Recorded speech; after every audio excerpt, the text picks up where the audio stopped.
Taxonomy पूरी उसमें दिख रही है। हाँ दोनों लगाइएगा तो यूज करने दीजिए, इसको रख लीजिए आप अपने पास। ओके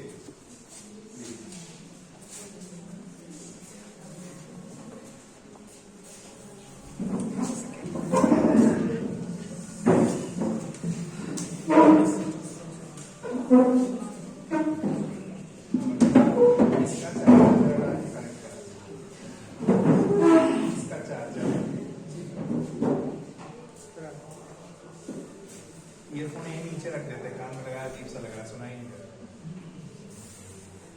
ठीक है।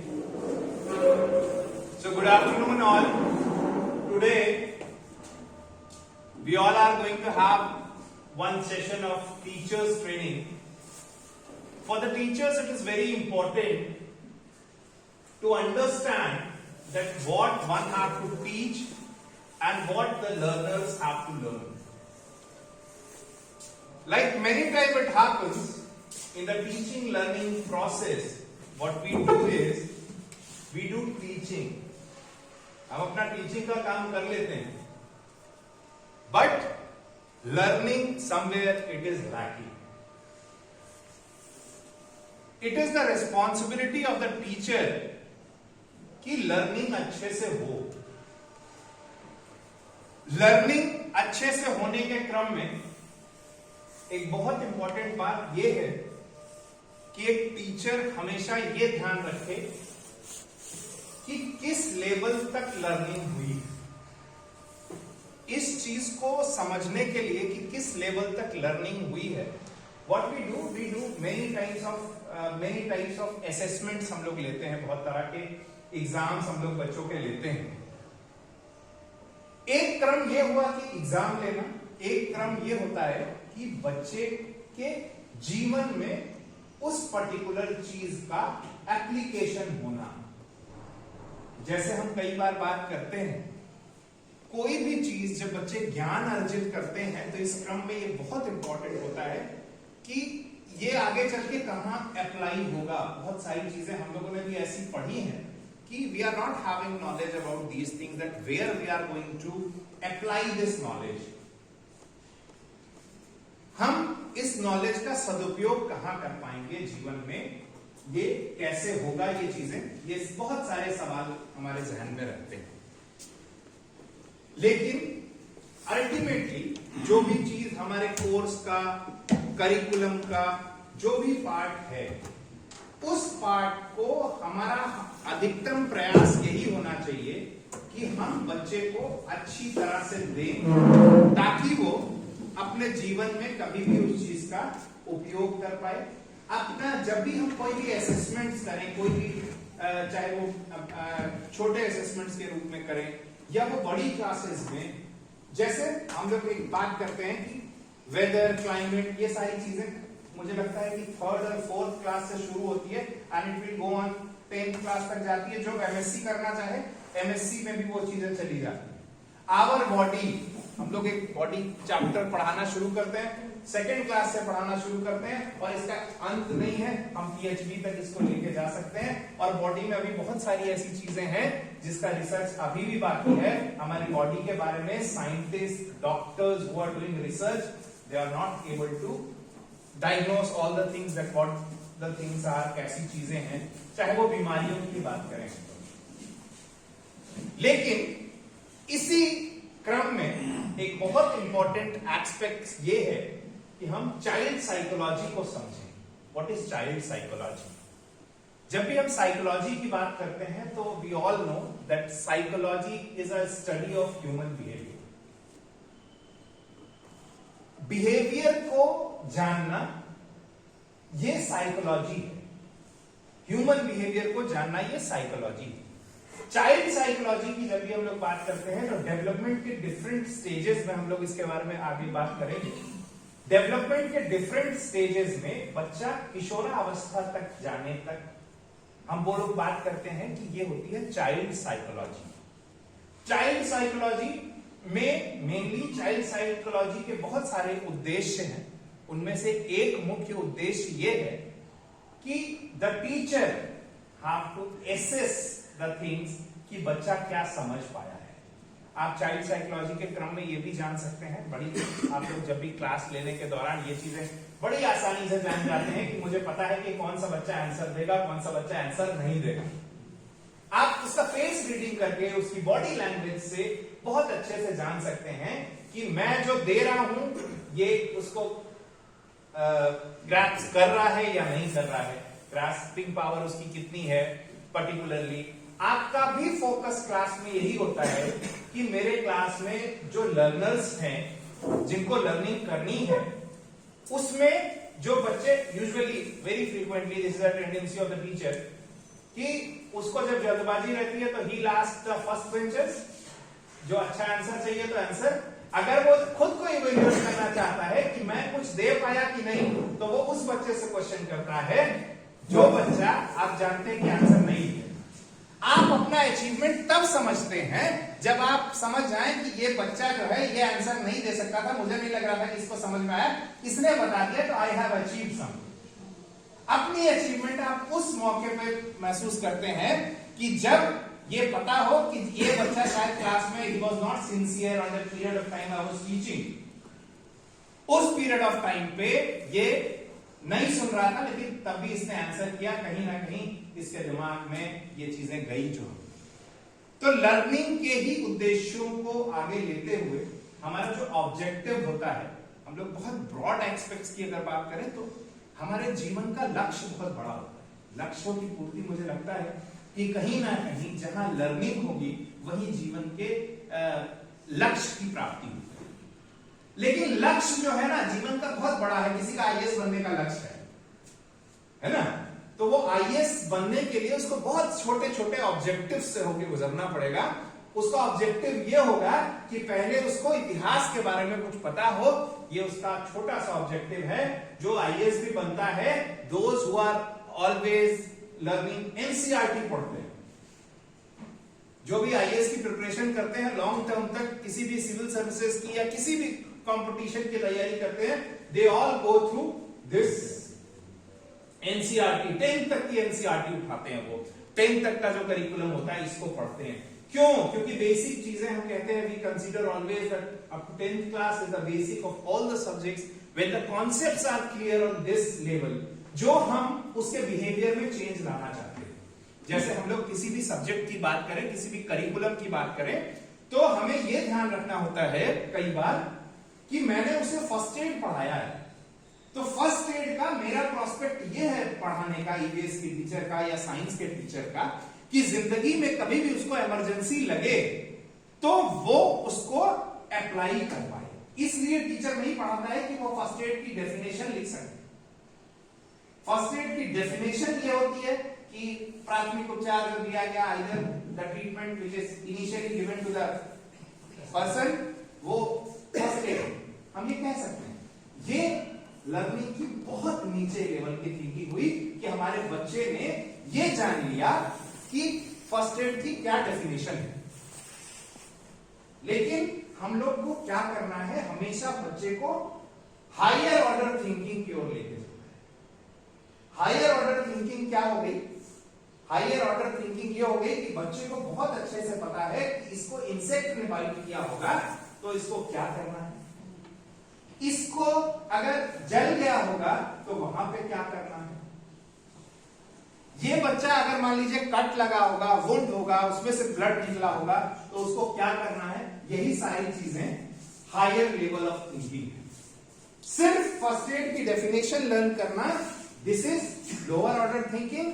और हायर लेवल थिंकिंग ये है कि इसका जो लर्निंग है हमारी, जो हमारा अधिगम हुआ है, अधिगम is the word we use for learning, है ना।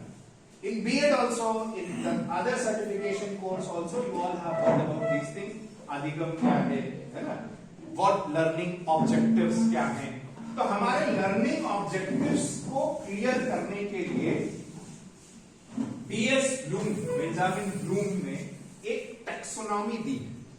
टैक्सोनॉमी को अगर हम लोग समझें तो टैक्सोनॉमी होती है एक, समझिए कि क्रमिक, एक क्रम, एक फ्लो, इसको आप टैक्सोनॉमी समझ सकते हैं।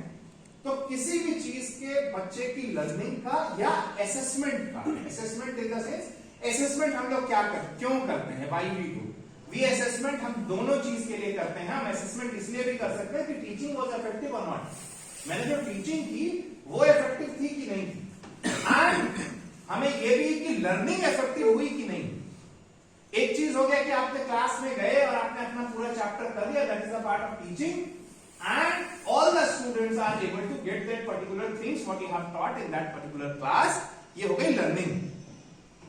आपका उद्देश्य ये होना चाहिए कि चाइल्ड सेंट्रिक एजुकेशन हो, और बच्चा, आपका जो उद्देश्य था, आपने सपोज अपनी क्लास में कोई ग्रामर का टीचर इंग्लिश में गया and he suppose to teach noun, तो नाउन क्लास के हर बच्चे को आना चाहिए, है ना, आना इन द सेंस कि he will not have to learn वो बस थॉर्मली उसको रट ले कि नाउन की डेफिनेशन ये होती है, नहीं, उसको आना चाहिए समझ में कि ये नाउन है ना, उसका लाइफ में वो कहीं पे भी उसको अप्लाई कर पाए, अप्लाई कर पाना, जानना, समझना, ये सारी चीजें हायर ऑर्डर लेवल थिंकिंग में आता है। नॉलेज किसी भी चीज की हो जाना, this lower order thinking, we can consider this.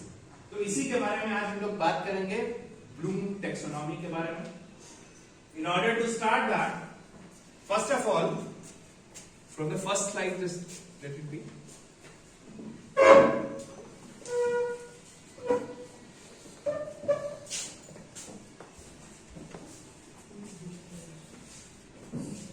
Bloom taxonomy क्या है? ब्लूम टेक्सोनॉमी हायरार्किकल फ्रेमवर्क है कॉग्निटिव लर्निंग का और उसके ऑब्जेक्टिव्स का। Objectives I think I have cleared with the things की ऑब्जेक्टिव की जब भी हम बात करें तो हमारे उद्देश्य क्या होता है, शिक्षण का उद्देश्य क्या होता है, टीचिंग का उद्देश्य क्या है, आउटकम हमें क्या चाहिए। Outcome means continuously it happens, the teacher is supposed to give some kind of output, like I am giving here output, and if you have learned something, if you are going to increase your knowledge, तो आप कुछ नया create करेंगे। Teacher, all the teachers have different strategies, her teacher की different strategy होती है चीजों को पढ़ाने की, और इसमें बहुत इंपॉर्टेंट ये भी होता है कि टीचर क्वेश्चन क्रिएट कर पा रही है। If the students are having this type of zeal, you can say, to learn something, to have new, they are curious about these things, तो ये सब चीजें हम कहते हैं कि हमारे ऑब्जेक्टिव्स की धीरे धीरे पूर्ति हो रही है। इसी क्रम में अगर हम बीएस ब्लूम की टेक्सोनॉमी की बात करेंगे तो ब्लूम ने इसी रिगार्डिंग सारी टेक्सोनॉमी और सारी चीजें दी है। ब्लूम टेक्सोनॉमी टीचर्स के लिए बहुत इंपॉर्टेंट है। वाई इट इज कि ये लोअर ऑर्डर थिंकिंग से हायर ऑर्डर थिंकिंग पे जाने के लिए हम लोगों को, हमें क्या चाहिए, बच्चे में क्या इंपार्ट करना है, what the things we have to impart and what the outcome we are looking for। हमें आउटकम का बहुत ध्यान रखना है कि हमने इनपुट तो दिया बट हमारा आउटपुट क्या रहा, ये हमारा हमेशा इस पे फोकस होना चाहिए कि आउटपुट जो निकला उसमें बच्चा, जो मेरे चैप्टर की चीज है, कोई भी चीज हो, चाहे वो जो साइंस का कोई भी टॉपिक ले लीजिए, हम लोग फोटोसिंथेसिस के बारे में बात करते हैं। फोटोसिंथेसिस ऐसी चीज है कि मे भी बच्चे बहुत सारे हों कि वो फोटोसिंथेसिस जानते हैं, बस खाना बनाना, प्लांट का पत्ती में काम है, स्टोमेटा है वहां पे, ये वो, that is not the objective of that. One have to understand पत्ती में कहाँ फूड बनता है, फूड में क्या जरूरत होती है, प्लांट्स को फूड बनाने के लिए। It is very important to have sunlight and other things it is required, है ना, क्या उसका वो होता है। तो हमारा हमेशा उद्देश्य ये नहीं होना चाहिए कि खाली एग्जाम में ही वो चीजों को करे, एग्जाम में भी करे, रोट लर्निंग जैसे एक बार रटना वो अलग चीज हो गई, एक एक चीज को समझना, कैसे होना, डिफरेंसेस जान पाना। हम अपने अपने ऑब्जेक्टिव्स में हम लोग देखते होंगे, आप लोग जब क्वेश्चन पेपर तैयार करते हैं ना, तो क्वेश्चन पेपर के क्रम में ऑब्जेक्टिव क्वेश्चन एक हो गया। ऑब्जेक्टिव क्वेश्चन में हमने उसका सबसे पहली चीज जज की कि उसको लर्न है कि नहीं। ऑब्जेक्टिव का मतलब यही होता है कि ही is having knowledge of that particular things और नॉट। फिर उस नॉलेज को कैसे एनालाइज करेगा, जैसे हमारा क्वेश्चन होता है difference between, find the difference between and right the difference between ये एंड ये, तो वो दोनों चीज को जानता है, एनालिसिस कर पा रहा है, तब वो डिफरेंशिएट कर पा रहा है। ये हायर लेवल थिंकिंग हो गई। आपने ये किया कि सपोज एक चैप्टर आपने कोई भी पढ़ाया, उसमें क्या क्या चीजें हैं बेटा, इस पे एक मॉडल बना के लाना, he is going to create something new. ये सबसे एपेक्स ऑफ लर्निंग है कि वो कुछ क्रिएट कर पा रहे हैं। तो आज हम लोग इसी के बारे में बात करेंगे कि एपेक्स ऑफ लर्निंग को कैसे प्राप्त करें लर्निंग के इस क्रम में, जिसमें बीएस ब्लूम ने एक टेक्सोनॉमी दी है। Doctor Benjamin Bloom has given a theory. It is all about learning outcome important for curriculum development. Curriculum development means where we have to start and what the things we have to analyze and what will be our questionnaires। ये बहुत important चीज है teaching में ये करना, ठीक। हम अपनी प्लानिंग कर पाए। Teachers are teaching learning process में टीचर्स के लेसन प्लान की जब भी हम लोग बात करते हैं तो इट्स वेरी बिग ऑब्जेक्टिव। हमारे बीएड करने का उद्देश्य, आपके डीएलएड करने का उद्देश्य अल्टीमेटली यही है कि लर्निंग जो है ना वो हो, और वो लर्निंग ऐसी ना हो कि खाली उसी क्लास में वो चीजें को इम्प्लीमेंट कर पाए, लाइफ के लिए वो लर्निंग हो। जैसे सेल की हम लोग बात करते हैं, सेल छोटी क्लास से शुरू होता है, सेल का चल रहा पीएचडी कर लो तो सेल नहीं खत्म होगा। इकोनॉमिक्स में, फिजिक्स में, केमिस्ट्री में, एवरी, बट होता क्या है बड़ी क्लासेस में ग्रेजुएशन लेवल पे जाने के बाद बहुत बच्चे बहुत मस्ती करते हैं और बहुत बच्चे मस्ती नहीं करते हैं। क्यों? Because their basic concept were not clear. वो जब प्रोफेसर वहां पे डिलीवर कर रहे हैं तो उनको बेसिक ही नहीं पता, तो आगे की चीजें कहां पता। लेकिन वो बच्चा बहुत अच्छे से करता है जिसके बेसिक स्ट्रांग है, वो वहां से उसको कनेक्ट कर पाता है प्रीवियस नॉलेज से। अभी जो पढ़ाई जा रही है वो पूर्व ज्ञान से नवीन ज्ञान को वो जोड़ पा रहा है। यही क्रम, यही विकास करना इस ब्लूम टेक्सोनॉमी का भी उद्देश्य है। हाउ चाइल्ड कैसे लर्न करेगा, ये सारी चीजें इसके बारे में है। इस फ्रेम, अब बेंजामिन ब्लूम कौन थे? सबसे पहले जिन्होंने ये थ्योरी दी, बेंजामिन ब्लूम का जन्म 21 फरवरी 1913 को हुआ एंड वो 99 तक रहे, 13 सितंबर तक। ये अमेरिकन एजुकेशनल साइकोलॉजिस्ट थे। उन्होंने बहुत कंट्रीब्यूशन दिया classification of educational objectives and the theory of mastery learning. Mastery learning में उनकी बहुत सारी ऐसी थ्योरीज हैं जो कि एक लर्नर के लिए, एक टीचर के लिए बहुत इंपॉर्टेंट है। ये उनकी कुछ कॉन्ट्रीब्यूशंस हैं जो उन्होंने दिए। उन्होंने बहुत सारे रिसर्च पेपर सबमिट किए, उनकी बहुत सारी बुक्स हैं। ब्लूम की टेक्सोनॉमी जो है ये टीचिंग के लिए भी इंपॉर्टेंट है, लर्निंग के लिए भी इंपॉर्टेंट है। ये लर्नर एजुकेशन साइकोलॉजी का मेन, जो एक तरह से कहा जाए नटशेल की अगर बात करें, तो लर्निंग ऑब्जेक्टिव्स और ये सारी चीजें बेंजामिन ब्लूम ने ही दी है। ये बेंजामिन ब्लूम थे। टैक्सोनॉमी क्या है? टैक्सोनॉमी की जब भी हम लोग बात करते हैं तो टैक्सोनॉमी आज वी हैव डिस्कस्ड कि taxonomy is a scheme of classification. Classification करने की एक स्कीम है कि बच्चों उसको क्रमबद्ध तरीके से अलग अलग कर दिया जाए, यही एक टैक्सोनॉमी है। Taxonomy word comes from Greek word, ये ग्रीक वर्ड से आता है। Taxes means arrangement, nomos it is used for science. Science of arrangement, a set of classification of principles और structure and domain. Simple means category से इसको denote किया गया। Bloom taxonomy is about easy to hard, मतलब lower order thinking से हम लोग start करेंगे, जैसा कि अभी हम लोगों ने बात की। हायर ऑर्डर थिंकिंग तक हम लोग इसकी बात करेंगे कि एपेक्स क्या है, शुरुआती चीजें क्या है। सबसे अगर हम लोग बात करते हैं ना कि कहते हैं नॉलेज बहुत है, we usually very often talk he is having good knowledge of this, but knowledge की अगर हम बात करें तो नॉलेज सबसे नीचे है लर्निंग के। इसमें अगर देखा जाए तो नॉलेज होना मीन्स कि एक पर्टिकुलर चीज के बारे में आप उसको आइडेंटिफाई कर पा रहे हैं, उसको आपने रिमेंबर किया हुआ है। लेकिन अगर आप उस चीज में कोई नई चीजें क्रिएट कर लेते हैं उसको बहुत ऊपर तक, तो ये एपेक्स क्रिएट। इसमें जो थ्योरी थी ये बीएस ब्लूम की, इसमें आगे हम लोग पढ़ेंगे। उन्हीं के एक स्टूडेंट एडरसन ने, बीएस ब्लूम के एक स्टूडेंट एडरसन ने कुछ चेंजेस भी किए। जो पहली वाली थ्योरी थी उसके बारे में आगे हम लोग पढ़ेंगे। ब्लूम टैक्सोनॉमी जो है वो क्लासिफिकेशन है used to define and distinguish different level of human cognition, thinking, learning and understanding.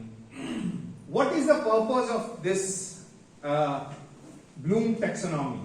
ये एक मेथोडोलॉजी है कि इस मेथड पे जो है प्लानिंग का मेथड आप समझिए, आप टीचिंग का मतलब टीचिंग आपकी अच्छी तभी होगी जब when you are having well planned. If you are planned with the things तभी जो है वो माना जाएगा कि आपकी टीचिंग अच्छी हो रही है। आप अपने आउटकम्स का पहले आपने अपने ऑब्जेक्टिव टीचिंग के निर्धारित किए हुए हैं, आउटकम क्या आना चाहिए ये आपका डिसाइड है।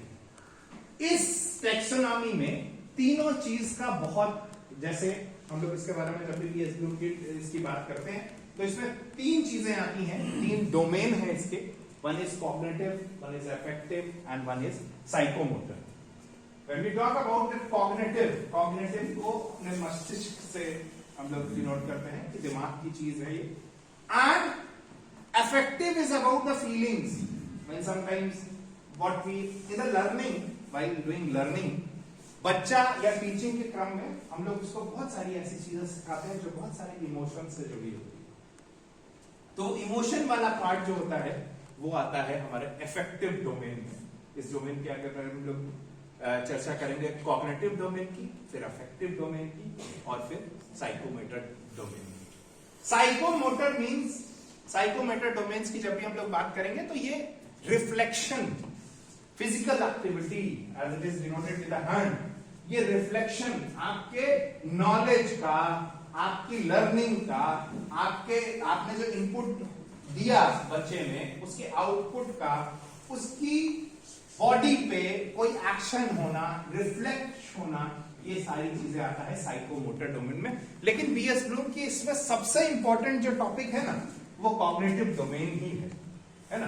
तो कॉग्निटिव डोमेन पे हम लोग जब भी बात करते हैं तो उसमें 6 सब डोमेन आते हैं, 6 सब डोमेन है इसके। लेकिन जैसा कि मैंने अभी पहले बताया कि जो बीएस ब्लूम की टैक्सोनॉमी थी, ये एक टैक्सोनॉमी थी, it was given in different time. एक 1956 में दी गई थी और एक 2001 में इसको रिवाइज किया गया था। उन्हीं के स्टूडेंट एक एडर्सन ने इसको रिवाइज किया था। उन्हीं का एक स्टूडेंट था जिसके साथ वो करता था। he has created little bit, he have done some changes, कुछ चेंजेस भी हुए थे। तो कॉग्निटिव के बारे में जब भी हम लोग बात करते हैं, cognitive, affective and psychomotor. Cognitive के जैसे हम लोगों ने बात किया, सबसे पहली जो चीज आती है वो आती है कॉग्निटिव में नॉलेज। दूसरी चीज नॉलेज की आती है कंप्रीहेंशन। नॉलेज के बाद comprehension, this is the second thing. And third thing is application. Fourth thing is analysis. Fifth thing is synthesis it is and evaluation. ये जो चीजें हैं ये 1956 वाले हैं। समटाइम्स द क्वेश्चन टीचिंग, बहुत सारे क्विज में आप लोग को इस चीजें क्वेश्चंस आते हैं कि 1956 वाले में क्या था एंड 2001 वाले में क्या था। ये डिफरेंशिएट करने की चीजें आती हैं, ये ऐसा होता है। इफेक्टिव और साइकोमोटर जो है उसके बारे में भी चीजें हैं, but today what will do is that is the only cognitive domain. Cognitive domain के बारे में हम लोग बात करेंगे। ब्लूम टैक्सोनॉमी 2001 में जो थी और 1956 में जो थी, what were the difference in that. इसमें डिफरेंस में 1956 वाले में जो भी ये वर्ड्स यूज किए गए थे, जो सब डोमेन के वर्ड्स यूज किए थे, वो सारे नाउन के फॉर्म में थे, वो नाउन थे। और जो 2001 में जो दिया गया उसको वर्ब के रूप में दिया गया। ये बहुत इंपॉर्टेंट ये चीज था। कहीं पे भी आपको अगर किसी भी चीज में अगर ये होता है, आप वर्ब्स देखिएगा, वर्ब्स भी कहीं पे अगर दिया होगा तो definitely that is from the 2001 वाली ये होगा। अगर वो नाउन के रूप में दिया हुआ है तो दैट विल बी ऑफ 1956 वाली थ्योरी में होगा। ये ध्यान रखिएगा, बीएस ब्लूम ने थ्योरी दी थी, उन्हीं का एक एडर्सन, उन्हीं का एक स्टूडेंट था ऑफ ब्लूम का, जिसने 2001 में इसी थ्योरी में कुछ चेंजेस किए थे। अब 2001 में क्या हुआ, 2001 में जो एपेक्स था वो क्रिएट हो गया और नॉलेज को रिमेंबर से रिप्लेस किया गया कि remembering that particular things, and comprehension that is replace by understanding, understand इससे रिप्लेस किया गया, एप्लीकेशन टू अप्लाई किया गया, एनालिसिस को एनालाइज किया गया, सिंथेसिस को इवेल्युएट किया गया। यहां पे थोड़े से चेंजेस किए गए। क्रिएट मतलब बच्चा कोई नया इजाद कर ले, the way he can tell, अपने वर्ड्स को बताना, चीजों को नई चीजें करना। जैसे आपने कोई चीज टीचिंग की, उसमें उस बच्चे का एपेक्स तभी माना जाएगा जब बच्चे कुछ क्रिएट करेंगे, ये एपेक्स होगा। अगर उसने लर्न करके खाली आपको वर्ड टू वर्ड ये बता दिया कि क्या चीजें थी, तो ये सबसे पहली स्टेज है।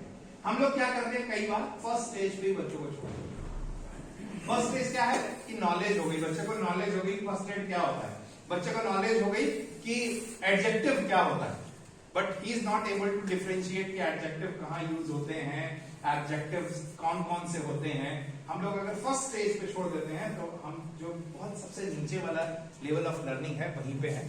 हमें बच्चे को एपेक्स पे लेके जाना है, ये बहुत इंपॉर्टेंट है। ये ब्लूम की जो टेक्सोनॉमी है, इसमें लर्निंग के जो एक्शंस होते हैं उसके बारे में ये कुछ चीजें हैं। आई थिंक सो, इसको जूम कर पाएंगे क्या? इसमें जूम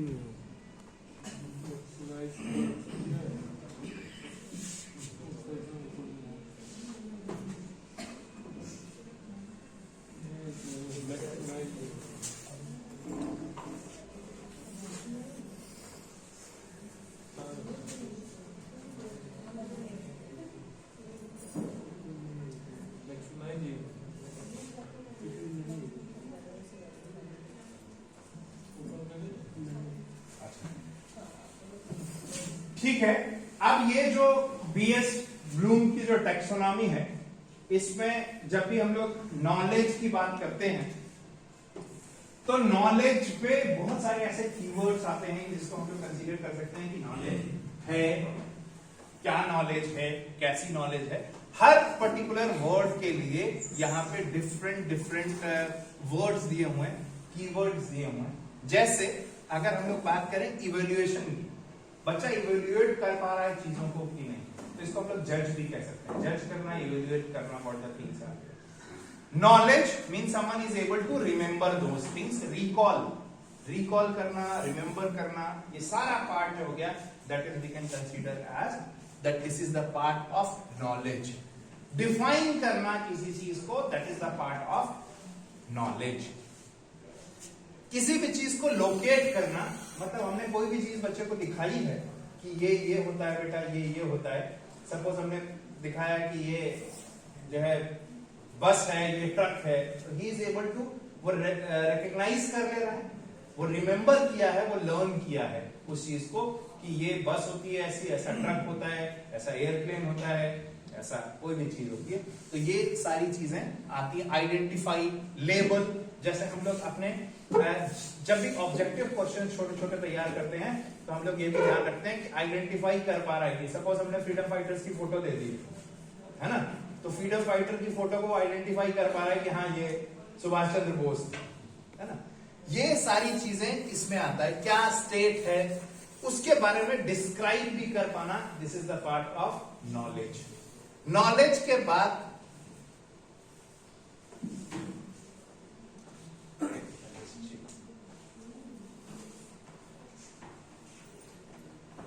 इससे ही कनेक्ट नहीं हो पाएगा ना, सबको दिख नहीं रहा एक्चुअली।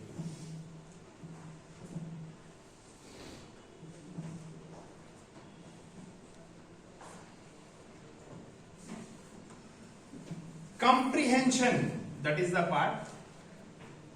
नॉलेज के बाद कंप्रीहेंशन जो पार्ट है, ये हम लोग बात कर रहे हैं सबसे पहली वाली थ्योरी जो 1956 में दी हुई थी कि कंप्रीहेंशन में क्या क्या चीजें आती है ना। कंप्रीहेंशन में आती हैं चीजें कि student is able to express those things. वो जो नॉलेज उसके पास है ना, वो उसको एक्सप्रेस कर पा रहा है कि नहीं, वो उसको प्रीफेस कर पा रहा है कि नहीं, वो उसको रीस्टेट कर पा रहा है कि नहीं। ये सारी चीजें इंटरप्रेटेट कर पाना, मतलब होता है ना कि आपने एक डेफिनेशन समझी, आपने अपने वर्ड्स में डेफिनेशन टीचर्स ने लिखाई, पर टीचर अगर कहता है कि वही वर्ड टू वर्ड देना है तो वो तो समझिए कि नॉलेज का पार्ट हो गया, बच्चे ने रट लिया। लेकिन उसको अगर बच्चा अपने वर्ड्स में भी बता पा रहा है कि ये चीजें होनी, ये इसकी डेफिनेशन ये है, अपने वर्ड्स में डिफाइन करना, तो we can consider that this is the part of comprehension. Summarize कर पा रहा है, नटशेल उसका जो है ना, जो आपने चीजें पढ़ाई उसका नटशेल निकाल पा रहा है कि मेन प्रोस्पेक्ट हमारा ये है, इस पे फोकस करना था, ये इसका नटशेल हो गया, ये स्टेज हो गई comprehension. Distinguish, this is also a part कि इसमें और इसमें क्या अंतर है। दो चीजें सपोज आपने पढ़ा दी, नाउन प्रोनाउन पढ़ा दी, नाउन प्रोनाउन में वो अच्छे से डिस्टिंग्विश कर पा रहा है कि नाउन इसको कहते हैं और इसकी जगह ये कर देंगे तो हमने प्रोनाउन यूज कर दिया, ये यहाँ पे ये डिफरेंशिएट करना। Application is the next thing which is very important, कि वो कहां पे उसको अप्लाई कर पा रहा है। नाउन प्रोनाउन समझना अलग चीज होती है, जीवन में प्रोनाउन का यूज कहां नाउन की जगह करना है, ये लाइफ का एक लर्निंग हुआ, एक लाइफ का ये एक्सपेक्ट हुआ इस लर्निंग का भी कि हम इसको कहां यूज कर पा रहे हैं, ये हुआ एप्लीकेशन। अगर बच्चा जानता है, डेफिनेशन जानता है, वो अंतर भी कर लेता है, बट वो हर जगह प्रोनाउन को जहां यूज करना है वो प्रोनाउन नहीं यूज कर रहा है, वो वहां पे नाउन ही यूज कर रहा है, तो we can understand about these things कि उसकी लर्निंग में कहीं ना कहीं कमी रह गई है, उसको जहां अप्लाई करना था वो नहीं कर। लर्निंग को आप बहुत तरीके से इसको जोड़ सकते हैं कि हम लोग जब भी हाइजीन के बारे में, पर्सनल हाइजीन के बारे में, कम्युनिटी हेल्थ के बारे में जब भी हम लोग बात करते हैं, हमें नॉलेज होती है कि हम जानते हैं हमें कूड़ा कहाँ फेंकना चाहिए, है ना, हम ये जानते हैं कि ब्लू वाला डस्टबिन किस लिए है और ग्रीन वाला डस्टबिन किस लिए है। अगर हम उसका प्रॉपर एप्लीकेशन नहीं कर पा रहे हैं, किस वाले डस्टबिन में हमें कौन सी चीजें फेंकनी है, तो means we have not learn properly, either our teacher has not taught properly, है ना, ये चीजें हम लोग हमेशा कंसीडर कर सकते हैं।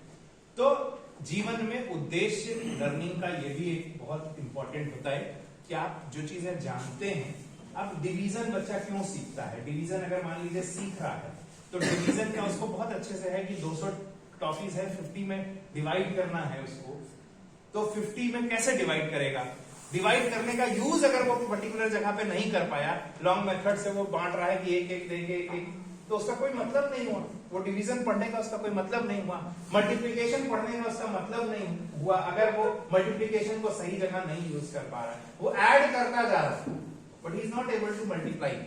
We can not consider that कि वो इस लेवल पे पहुंच पा रहा है। मल्टीप्लिकेशन की नीड पहले जनरेट करनी कि बेटा मल्टीप्लिकेशन किस दशा में करनी है, हमें डिवीजन किस दशा में करना है, डिवीजन में रिमाइंडर ये बच गया। हम लोग जब भी क्वेश्चंस मैथ्स में ऐसे देते हैं तो उनका उद्देश्य भी यही होता है कि रियल लाइफ सिचुएशन में हम उनका एप्लीकेशन कहां कर पाए। जो हम लोग बड़े बड़े वो लिख के देते हैं ना, स्टेटमेंट वाले क्वेश्चंस और एक्सरसाइजेस में होते हैं, उनका उद्देश्य सही में यही होता है कि इसके पास इतनी पेंसिल थी, इसको कैसे बांटेगा इतने बच्चों में, अगर नहीं बचेगी तो कितनी बच गई। ये रियल लाइफ की एप्लीकेशन, बहुत सारी चीजें अप्लाई नहीं होती हैं जिंदगी में, है ना, but most of the things are applied in the life. Application का मतलब प्रिपेयर भी करना होता है, कोई भी चीज उसके रिगार्डिंग प्रिपेयर करना, सॉल्व करना। मैथ्स में जैसे हम लोगों ने बात की सॉल्व करना, प्रॉब्लम इज देयर, तो प्रॉब्लम उसने मल्टीप्लिकेशन सीखा है बट उसको सॉल्व कैसे कर रहा है। मल्टीप्लिकेशन सीखना मीन्स हैविंग नॉलेज, मल्टीप्लिकेशन का अप्लाई करना ये एप्लीकेशन हो गया नॉलेज का, कि यहाँ पे पर्टिकुलरली मुझे बस ये करना है, इसको इनटू कर देना है और ये मेरा निकल आएगा कि कितना चाहिए मुझे। अगर सपोज 2-2 सबको देना है तो हाँ 56 है, 2-2 देना है तो इतना हो गया सिंपली, तो ये एप्लीकेशन हो गया पर्टिकुलर। तो नॉलेज के बाद ये एप्लीकेशन आना, इट इज वेरी इंपॉर्टेंट कि वो एप्लीकेशन भी कर। इसमें कोई बहुत जरूरी नहीं कि सारे स्टेजेस हो, ये जो हम जितने भी स्टेजेस की हम लोग बात करते हैं ना, ये कोई जरूरी नहीं है कि सब में सारे स्टेजेस हो, डिफरेंट लर्निंग उसमें कई स्टेज स्किप भी हो जाते हैं। It's not like that, it is very obvious कि ये चीजें हो। फिर उसके बाद आता है एनालिसिस। एनालिसिस की जब भी हम लोग बात करते हैं तो जैसा कि हम लोगों ने बताया, अभी हमने बात की कि वो डिफरेंशिएट कर पा रहा है एनालाइज कर पा रहा है, ये हो गया, ये सेगमेंट हो गया। कीवर्ड हमने सपोज यहाँ पे टेबल पे बहुत सारे कीवर्ड्स दे दिए, इसमें बच्चा बहुत आसानी से बता रहा है कि ये सर नाउन है, ये प्रोनाउन है, ये वर्ब है, whatever the things are there, he will be able to differentiate। वो अलग अलग कर रहा है, एनालिसिस कर पा रहा है, हम उसको वेदर और क्लाइमेट में अंतर बता पाए। वो ऐसा ना कह दे कि नहीं नहीं यहाँ का क्लाइमेट ऐसा हो गया। पर्टिकुलरली ये हमको अंडरस्टैंड कि वेदर और क्लाइमेट में क्या अंतर है, क्लाइमेट किसे बोल देते हैं, वेदर कहाँ बोल देते हैं, ये उसको अंतर समझ में आना चाहिए, उसका कॉन्सेप्ट क्लियर होना चाहिए। ये रियल लाइफ का एप्लीकेशन हुआ कि वो एनालाइज कर पा रहा है। एनालाइज कर पा रहा है तो आप समझेंगे कि हाँ लर्निंग हुई है, ये समझ गया है कि वेदर क्या होता है और क्लाइमेट क्या होता है। वो ऐसा नहीं बोलेगा कि आज क्लाइमेट जो है ऐसा है, वो बोलेगा वेदर बोलना है। अगर क्लाइमेट बोल दिया तो यू कैन एनालाइज दैट कि आप वो भी एनालिसिस ठीक से नहीं कर पा रहा है या आपने उसको एनालिसिस करने लायक नहीं टीच किया है। ये सारी चीजें। एनालिसिस के बाद आता है सिंथेसिस। सिंथेसिस की जब भी हम लोग बात करते हैं तो सिंथेसाइज में चीजों को ऑर्गेनाइज करना, क्रमिक रूप में उसको लेके जाना, उसका क्रम बनाना, ये सारी चीजें डिफरेंट सब्जेक्ट्स में डिफरेंट चीज में होती है। इसमें प्लान करना भी आता है, चाहे वो रिफ्रेज करना हो किसी भी चीज को, सेगमेंट्स में डिवाइड करना हो, ऑर्गेनाइज करना हो, कंबाइन करना हो किसी चीज को, तो ये सारी चीजें सिंथेसाइज में आएगी। Next level is of this taxonomy के इसमें है, दैट इज इवैल्यूएशन। इवैल्यूएट करना इवैल्यूएशन का एक जो प्रोसेस है, इसमें सही गलत में, like we are teaching continuously many kind of moral stories, हम लोग क्लास में पढ़ाते हैं। मोरल स्टोरीज में वो सही गलत को डिफरेंशिएट कर पा रहा है कि नहीं, सही है क्या मुझे करना चाहिए, what I am suppose to do, what I don't have to do, ये सारी चीजें करना, ये इसमें आता है चीजें। ये ब्लूम्स टैक्सोनॉमी के कुछ कीवर्ड्स हैं। I just give the keywords again for these things कि आप किस लेवल पे है। कभी भी बहुत सारे जब हम लोग स्पेशली जब टीचिंग के सर्टिफिकेशन में जाते हैं तो टीचिंग के सर्टिफिकेशन में यही चीजें पूछी जाती हैं कि ये किस लेवल की लर्निंग है, ये नॉलेज के लेवल की है या टैक्सोनॉमी में कौन सी जगह पे है, ये बहुत सारी चीजें इसमें आती हैं। नेक्स्ट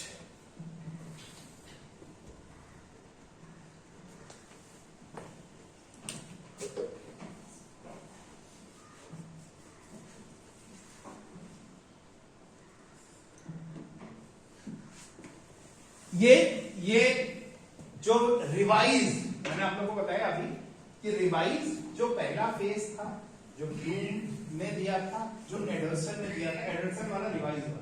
जब भी एडर्सन की बात आएगी तो उसमें उन्होंने कुछ चेंजेस किया था। This was replaced by the knowledge remembering. Knowledge remembering we can consider the same kind of things sometimes. तो यहां पे क्या है, कैन द स्टूडेंट रिकॉल और रिमेंबर द इंफॉर्मेशन, जो उसको इंफॉर्मेशन पहले मिली थी या कहीं से। हम लोग क्या करते हैं, जैसे हम लोग क्लासरूम टीचिंग की लिए बात करते हैं तो most of you all have gone through B Ed and all. सबसे पहला होता है कि प्रश्न बच्चे से ही करना, मतलब when you are entering in the class आप अपनी भूमिका बना के जाते हैं कि आज क्लास में मुझे साउंड पढ़ाना है, तो साउंड की एक आप भूमिका बनाएंगे कि साउंड कैसे प्रोड्यूस होता है, साउंड के बारे में बात करेंगे। ये सबसे पहले क्वेश्चंस आप लोग इसी से पूछेंगे, बच्चे के मन में क्वेश्चन क्रिएट करेंगे कि साउंड क्या है, कैसे कैसे साउंड निकलता है, ये वाली साउंड कैसे निकली बेटा, ये वाली साउंड कैसे निकली, ये कैसे हुआ। तो आप उसके पहले लेवल को वही रीच करेंगे। जब आपने उससे बात की ना कि बेटा वो तुम लोग पन्नी जब ऐसे पकड़ते हो और ऐसे आवाज करते हो तो कैसे होता है, उसमें क्या होता है, वाइब्रेशन होता है, या वो मारने से होता है, मारने से टाप करने से कैसे आवाज आती है। हमारे कान का ये फ्रेम है, इसमें जरा ऐसे हाथ रखना, देखो ज्यादा सुनाई देने लगा सबको। क्यों ज्यादा सुनाई देने लगा?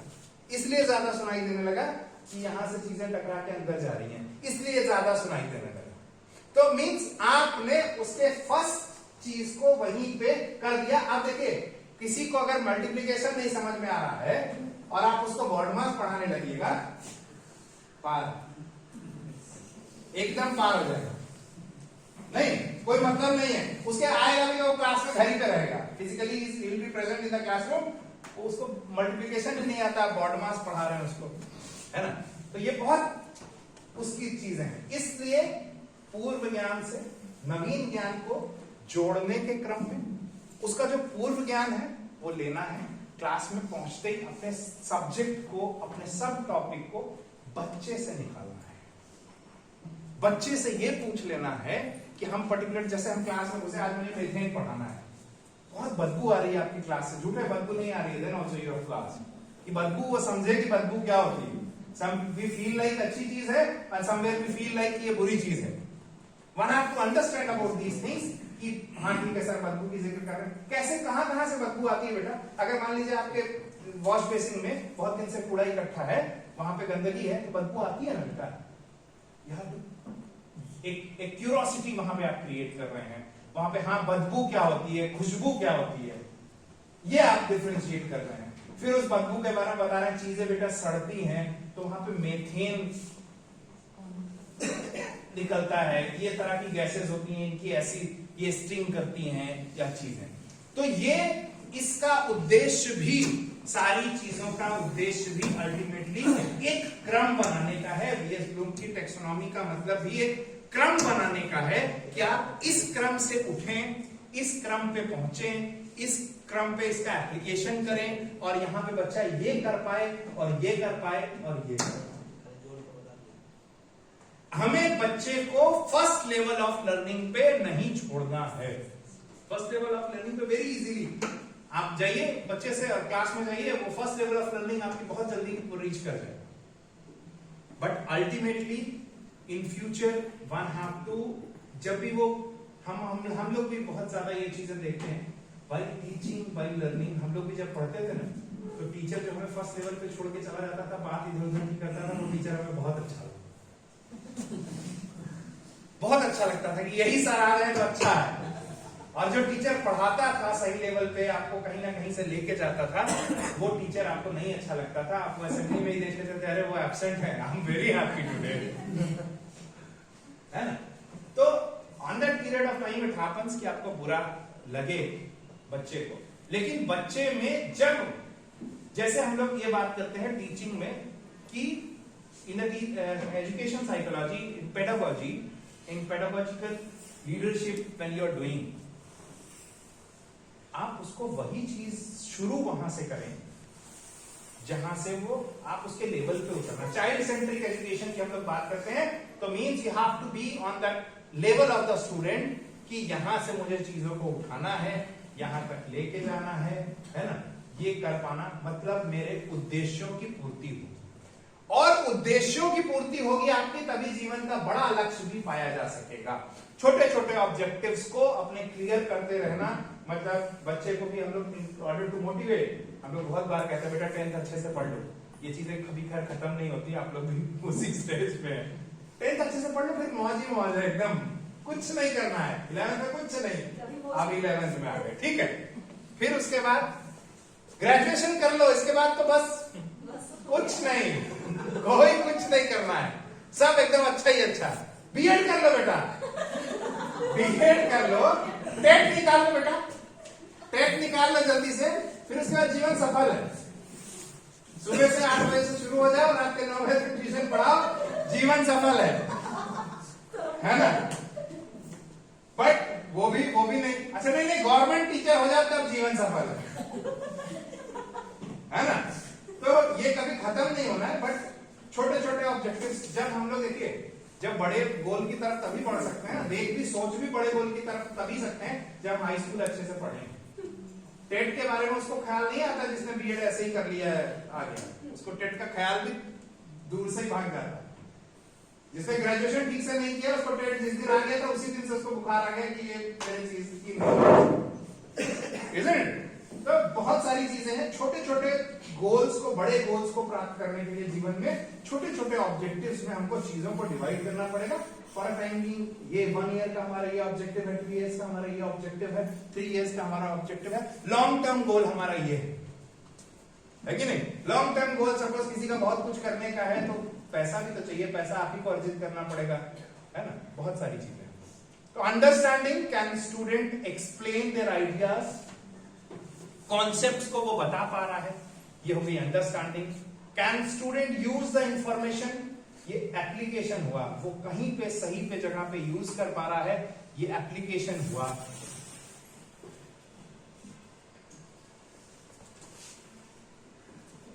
एनालाइजिंग, क्या वो डिफरेंस कर पा रहा है, ये एनालाइजिंग हुआ। इवेल्युएटिंग, जस्टिफाई कर पा रहा है और डिसीजन ले पा रहा है। इवेल्युएटिंग, जैसे इवेल्युएटिंग ये भी एक पार्ट है, you can all understand about these things while learning. हम लोग पढ़ने के क्रम में बहुत सारे कोचिंग इंस्टीट्यूट में डेमो क्लासेस चलती है, लाइक हम लोग डेमो क्लासेस, एक टीचर का हमें समझ में आता है, जब हमें ज्ञान है उस चीज का, वो टीचर जब पढ़ा रहा है तो हम उसमें इवेल्युएट करते हैं कि यहाँ पे इस टीचर्स के वर्ड से मुझे ये समझना है, इसका क्रम ये है, इसकी क्रोनोलॉजी ये है, प्रॉपरली ये चीजें हो पा रही हैं।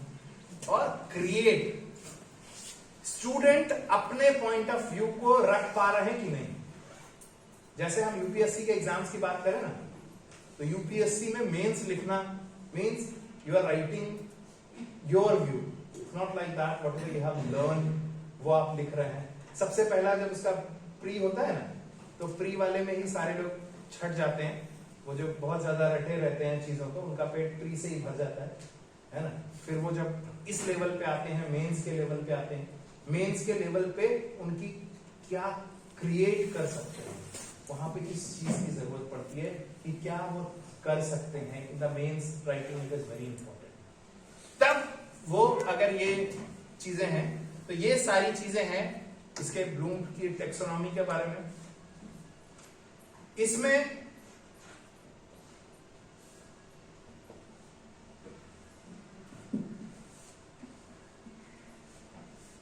लास्टली जो हम लोग बात करेंगे,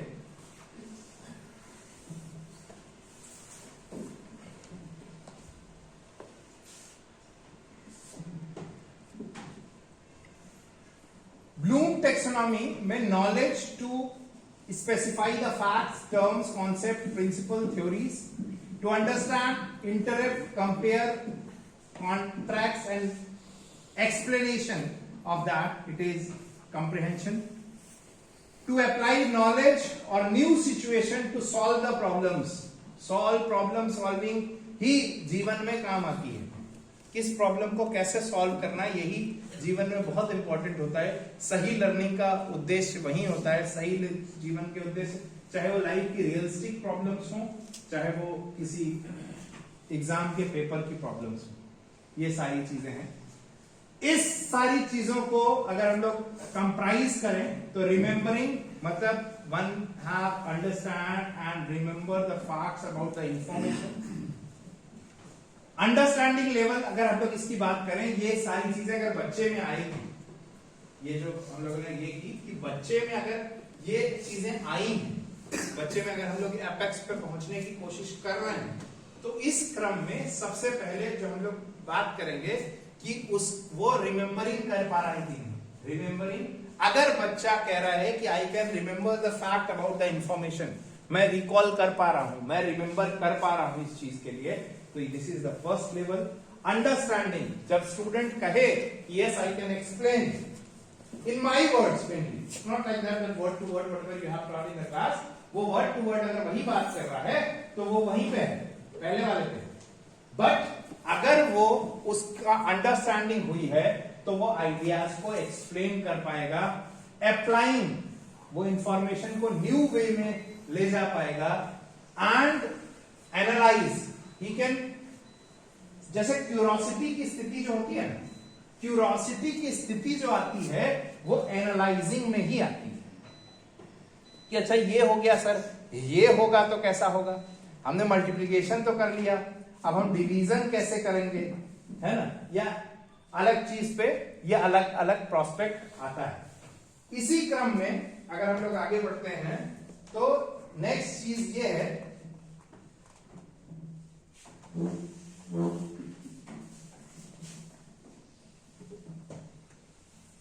कि एनालाइजिंग जैसे हम लोगों ने बात किया, ब्रेक डाउन करना the information to understand better. Evaluating, I can say that I think about the information back up with my opinion. मतलब उसमें उसका अपना ओपिनियन आना, मतलब इवेल्युएटिंग, जैसे हम लोगों ने कीवर्ड से बात की, जज करना, इवेल्युएटिंग, डिफरेंशिएट करना, अंतर समझना, ये सारी चीजें इवेल्युएटिंग का पार्ट है. Creating is the next thing. I can use the information to build new ideas. Ultimately what we say is कि लर्निंग जो है ना, उसमें हमारे ऑब्जेक्टिव्स को प्राप्त करना हमारा उद्देश्य है. Learning is a process of bringing out certain desired behavioral changes in an individual by acquisition and modification of knowledge, skill and values. ये values impart करना, knowledge से ऊपर ले जाना, उसके particular behavior में change कर पाना, change हो पाना, यही ultimately हम लोगों का objective है. जो एक्सपेक्टेड गोल है हमारा, उसके लिए ये चीजों को क्रमिक रूप से आगे बढ़ना in the terms of demonstration. हम लोग डिफरेंट टीचिंग टेक्निक्स हम लोग यूज करते हैं. लाइक हम लोग एजुकेशन में अगर टेक्नोलॉजी की बात करें तो टेक्नोलॉजी में, education technology is a subject where we use different kind of technologies. Technology में अगर हम लोग बात करें, टेक्नोलॉजी ये है कि मैं सिर्फ बोल रहा हूं. You all are using just only one sense organ, that is ear. When I am showing something, तो ये दोनों चीजें हो रही हैं. You are using two kind of sense organs. आप कान का भी यूज कर रहे हैं, आप अपनी आईज का भी यूज कर रहे हैं, दो सेंस ऑर्गन यूज कर रहे हैं. बट रियल लाइफ सिचुएशन से जब आप कनेक्ट करते हैं, रियल लाइफ सिचुएशन, जैसे अभी हम लोगों ने बात करने के क्रम में कई बार ऐसे बात की जो शायद आपके साथ क्लास में हुआ हो, जो आपने टीचिंग करने के क्रम में देखा हो, आपने क्लास में ये फील किया हो कि हाँ मैं ये तो करा ले गया, यहां तक तो मैं पहुंच गया कि मैं बच्चे को नॉलेज हो गई multiplication, but he is not able to apply. मैं उसको कोई बस स्टेटमेंट ही देता रह गया, स्टेटमेंट वाले क्वेश्चन आंसर ही देता रह गया, but he is not able to apply that in the real life situation. वो मैथ्स को रियल लाइफ सिचुएशन में अपने नहीं कर पाया. तो ये जो चीजें हैं जो हम लोग यहाँ पे बात कर रहे हैं, इसकी इस सब का उद्देश्य बस वहीं पे पहुंचने का है कि रियलाइज करना है ना, कि where we are lacking, what the things we can improve, है ना. तो इंप्रूव करने के क्रम में अगर हम लोग इस लेवल पे इस कॉग्निटिव डेवलपमेंट का अगर हम लोग करते हैं तो it will be really fruitful for all of us in order to teaching and in order to make the student learn about these things. So that's all for today. Next, whenever we'll go through this B.S. Bloom taxonomy and all, that will be in the psychomotor domain and that will be in the affective domain. Psychomotor domain और affective domain में जैसे कि हम लोगों ने बात की मस्तिष्क के बारे में, जब भी हम लोग बात करते हैं, very CAP one have to understand about this. Cognitive, affective and psychomotor. Cognitive, affective and psychomotor. Cognitive, affective and psychomotor. This pitch, this is also a teaching strategy. When you are having different kind of pitch, जब आप different तरह से pitch करते हैं तो आप इस तरह से उसके दिमाग में वो चीजें डालते हैं, impart करते हैं. So in order to pitch CAP, very easily one have to understand. Cognitive, दिमाग से, when we are talking about heart, then it is affective, it is about emotion. Psychomotors, when we are doing action, we are reflecting something, तो ये psychomotor domain. So that's all for today, है ना. Thank you everyone, thank you so much.